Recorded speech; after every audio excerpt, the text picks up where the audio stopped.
Badan Kepegawaian dan Pengembangan Sumber Daya Manusia atau BKPSDM Kabupaten Lebong belum bisa memastikan pelaksanaan seleksi untuk jabatan pimpinan tinggi atau JPT di 7 organisasi perangkat daerah atau OPD yang saat ini masih dijabat oleh PLT. Pasalnya, anggaran senilai 400 juta yang diusulkan dalam Anggaran Pendapatan Belanja Daerah atau APBD tahun anggaran 2021 ini tidak diakomodir sepenuhnya oleh Tim Anggaran Pembangunan Daerah dan Banggar Dewan Perwakilan Rakyat Daerah Lebong. Selanjutnya, pihak BKPSDM akan berkoordinasi dengan Sekretaris Daerah terkait pelaksanaan lelang jabatan tersebut.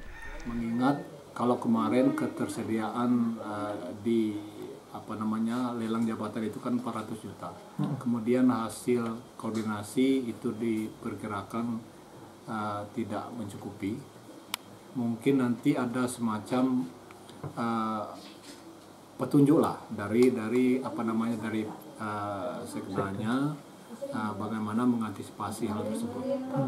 Yang jelas itu karena memang kekosongan di beberapa OPD itu JPT-nya dan ini sudah lama, tentunya nanti akan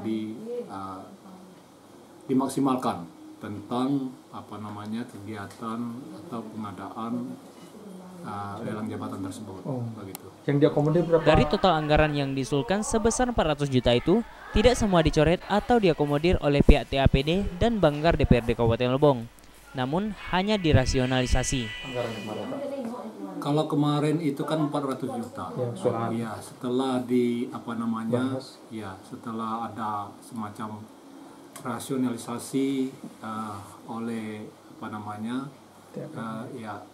beberapa rekan-rekan, jadi ada pengurangan. Pengurangan itu menyebabkan adanya koordinasi ulang. Rega Saputra, Lebong TV melaporkan.